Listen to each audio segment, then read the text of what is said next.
Hello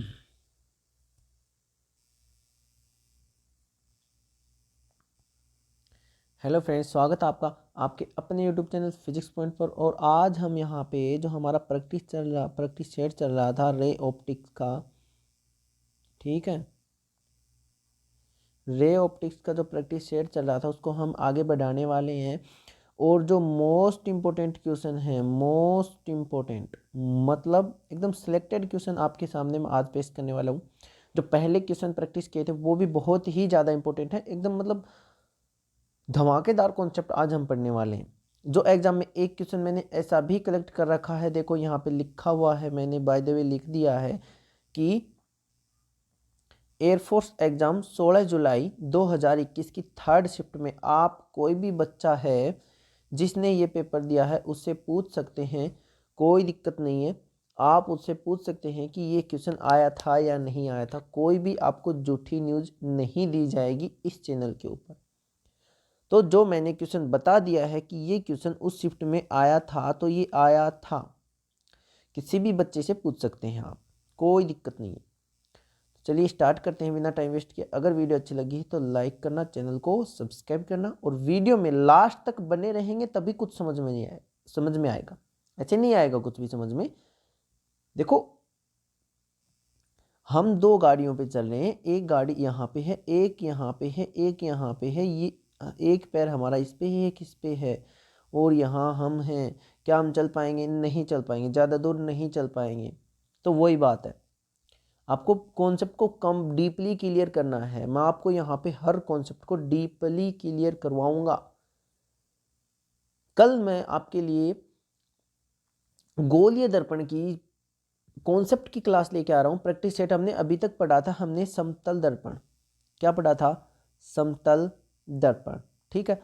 देखो, पहले मैंने आपको समतल दर्पण की कॉन्सेप्ट की क्लास करवाई है, फिर मैंने आपको उसकी प्रैक्टिस करवा दी। जहां समतल दर्पण से जितने भी क्वेश्चन पूछे जाते हैं पॉइंट ऑफ व्यू एग्जाम से, वो मैंने आपको प्रैक्टिस सेट फर्स्ट कल करवाया था, और आज दूसरा लेके आया हूँ।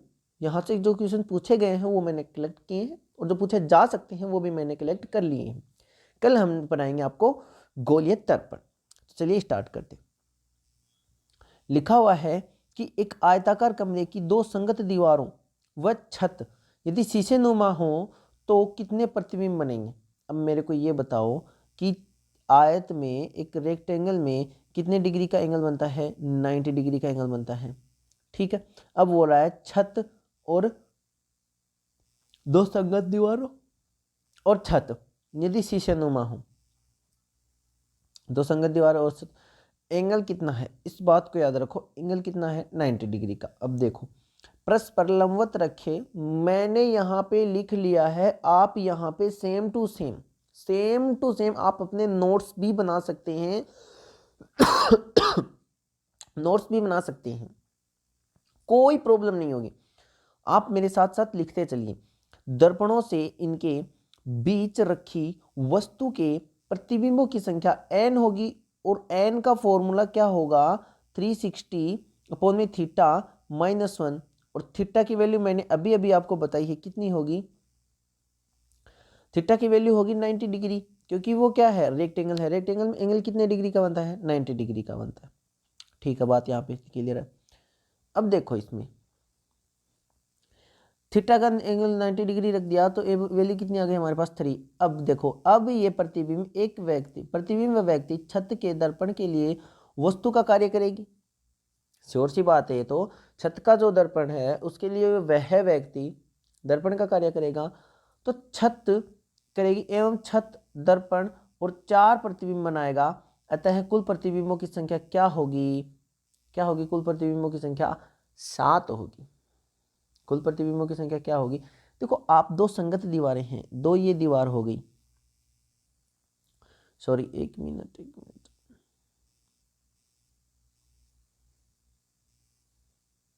मैं सभी दीवारों को अलग अलग कलर से डिनोट कर देता हूं।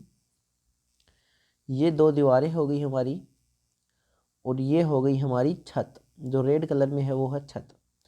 अब देखो, आप इसमें देखो, ये छत है, ये दीवार, ये 90 डिग्री का एंगल है, ये भी 90 डिग्री का एंगल है, दोनों एंगल 90 डिग्री के हैं। अब व्यक्ति यहाँ पे खड़ा है तो इसमें प्रतिबिंब बनेगा, इसमें प्रतिबिंब बनेगा, ठीक है। दोनों 90 डिग्री के, यहाँ के लिए प्रतिबिंब कितने बनेंगे, 3 प्रतिबिंब, 3 प्रतिबिंब। इन दोनों के बीच में कितने प्रतिबिंब बनेंगे, 3। और एक जो इस व्यक्ति का प्रतिबिंब वो कहाँ पे दिखाई देगा, छत वाले में। तो कितने हो गए, 7 हो गए टोटल, 1 = 7। तो टोटल प्रतिबिंब बनेंगे 7। लेकिन देखो आपको ये बोल दे कि व्यक्ति को कितने दिखाई देंगे, तो व्यक्ति को कितने दिखाई देंगे, 6 प्रतिबिंब ही दिखाई देंगे। देखो मैंने यहाँ पे हर बात को डीपली नोट किया है, आपको कोई भी परेशानी नहीं होने दूंगा, ठीक है। और फिर भी आपको कोई प्रॉब्लम होती है तो आप मेरे को कमेंट बॉक्स में ज़रूर बताना, मैं आपको अगली वीडियो में सॉर्ट आउट कर दूंगा, ठीक है। तो क्या बोला, किंतु व्यक्ति को कितने प्रतिबिंब दिखाई देंगे, 6 प्रतिबिंब। चलिए अगला क्वेश्चन देखते हैं। दो समतल दर्पण परस्पर थीटा कोण पर स्थित होने से एक बिंदु के 5 प्रतिबिंब निर्मित करते हैं। कोण थीटा से थीटा -30 घटाने पर निर्मित प्रतिबिंबों की संख्या क्या हो जाएगी।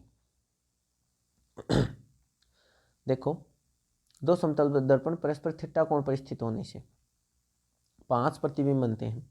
अब इसको सोल्व करके देख लो कि 360 अपॉन में थीटा -1 = 5। तो 360 अपॉन में थीटा इक्वल टू कितना हो जाएगा, ये 6। थीटा इक्वल टू क्या आ जाएगा, 60 डिग्री आ जाएगा आपके पास, ठीक है।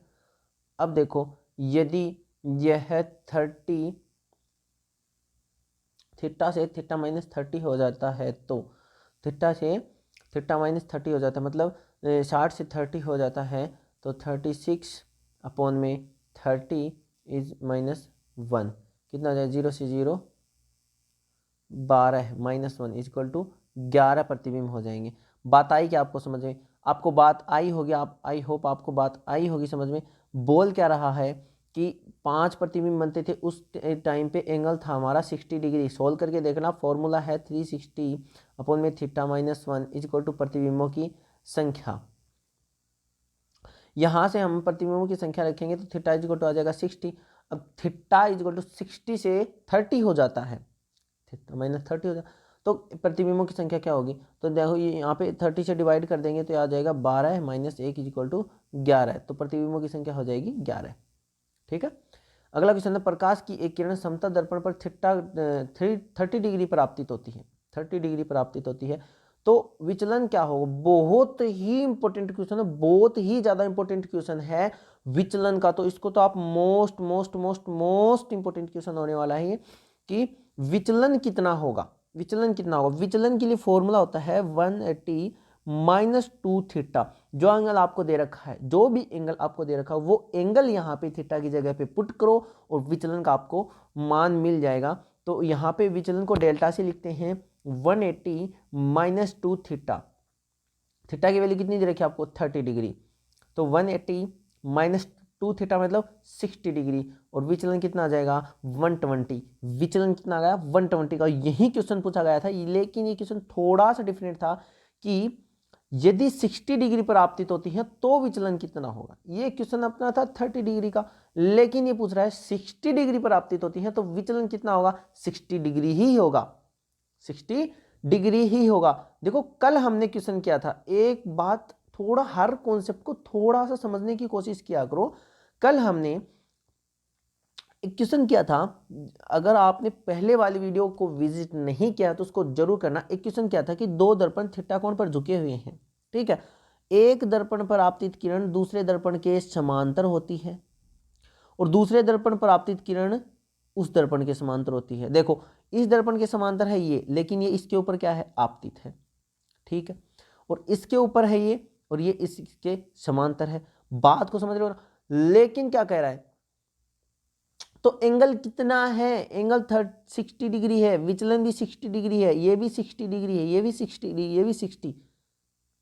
और हमें यहाँ पे क्या बोल रहा है, हमने क्या कॉन्सेप्ट पढ़ा है कि यदि 60 डिग्री पर आपतित होती है तो विचलन भी कितना होगा, 60 डिग्री ही होगा। यदि 60 डिग्री पर आपतित होती है तो विचलन भी 60 डिग्री ही होगा। बात क्लियर, हमेशा याद रखना इस बात को। अगला क्वेश्चन है कि समतल दर्पण पर एक किरण अभिलंब आपतित हो रही है तो परावर्तन कोण कितना होगा। अभिलंब आपतित, अभी आपको बताया कि विचलन का मतलब ही क्या है, परावर्तन कोण। अब ये कोई समतल दर्पण है, इस पर ये किरण अभिलंब मतलब 90 डिग्री पर आपतित होती है तो जाएगी कैसे, ये उसी पथ पर वापस लौट आ जाएगी, वहीं की वहीं से वापस चली जाएगी, ये यहाँ से ऐसे आई और ऐसे ही वापस चली जाएगी, तो विचलन कितना होगा 0 डिग्री। कितना हुआ विचलन 0 डिग्री।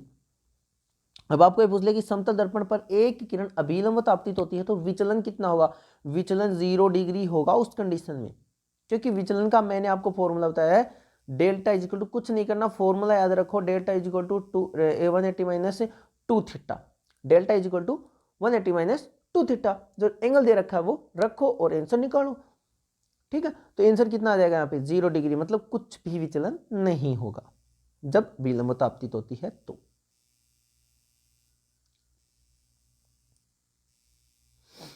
फिर देखो क्या बोल रहा है अगला क्वेश्चन, जब प्रकाश तरंग का आंतरिक सतह पर हवा से कांच में परिवर्तन होता है, परावर्तन होता है तो परावर्तित तरंग की कला में परिवर्तन होता है पाई, पाई परिवर्तन होता है। बात को एक बार समझो, मैंने पहली वीडियो जो कॉन्सेप्ट की वीडियो बताई थी उसमें मैंने बताया था कि जब विरल माध्यम से सघन माध्यम में कोई प्रकाश की किरण जाती है, परावर्तन करती है, तो उसकी परावर्तित तरंग जो है उसकी कला में कितना परिवर्तन होता है, पाई परिवर्तन हो जाता है, पाई परिवर्तन हो जाता है। ये बात मैंने आपको कॉन्सेप्ट की जो वीडियो है उसमें बताई थी।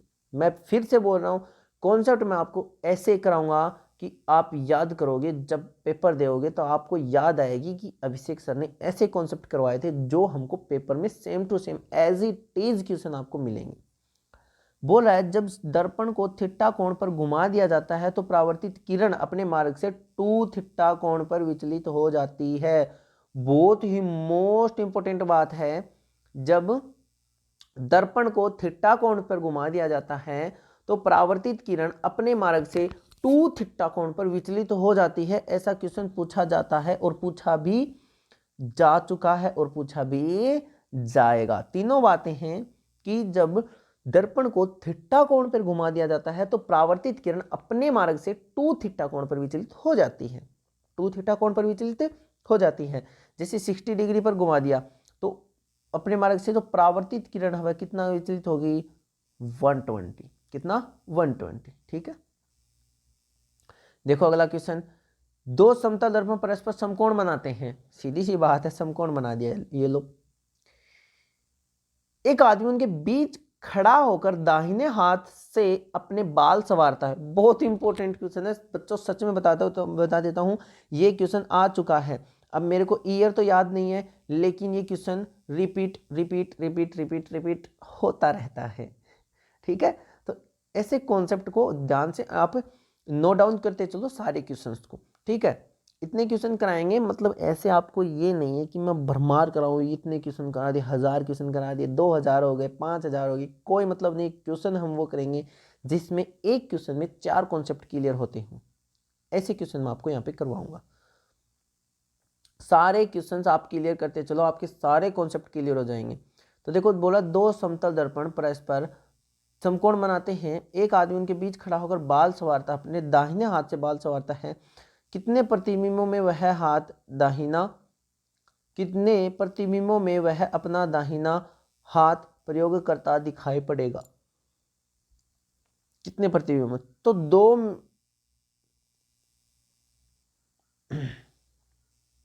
दो में व्यक्ति बाएं हाथ का प्रयोग करता दिखाई पड़ेगा तथा एक में व्यक्ति अपने दाहिने हाथ का प्रयोग करता दिखाई पड़ेगा। दो में बाएं हाथ का और एक में दाएं हाथ का। अब देखो कैसे, हमने अभी पढ़ा कि जब दो समतल दर्पण 90 डिग्री के एंगल पे होते हैं और यहाँ पे कोई आदमी खड़ा है तो इसको प्रतिबिंब दिखाई देंगे कुल 3। बात आपको पूछ ले कि कितने प्रतिबिंब दिखाई देंगे, तो 3 दिखाई देंगे।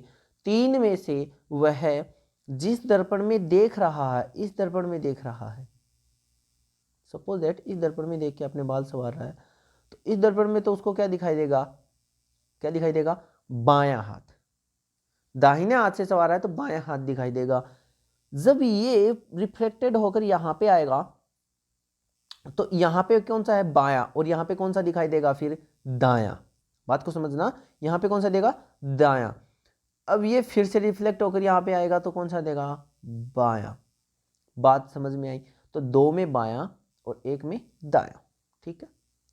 फिर है किसी वस्तु के 3 प्रतिबिंब प्राप्त करने के लिए 2 समतल दर्पणों को 90 डिग्री पर रखना चाहिए। फिर से रिपीट कर हो रहा है। देखो बात को इतनी अच्छी तरीके से मैंने सेट किया ना कि नोट्स में एक भी क्वेश्चन बाहर नहीं जाने वाला है।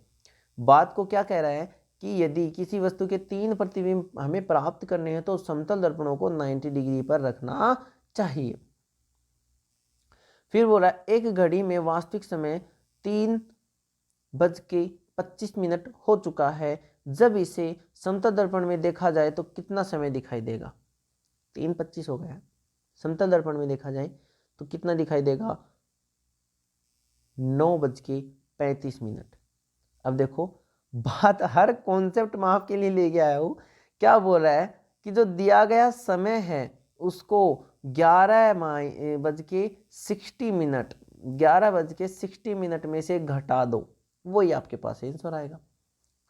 कॉन्सेप्ट क्या है कि जो भी हमको टाइम दे रखा, जैसे यहाँ पे 3 था और 25 मिनट है, तो 60 में से माइनस कर दो, इसमें से माइनस किया 3 और इसमें से माइनस किया 25।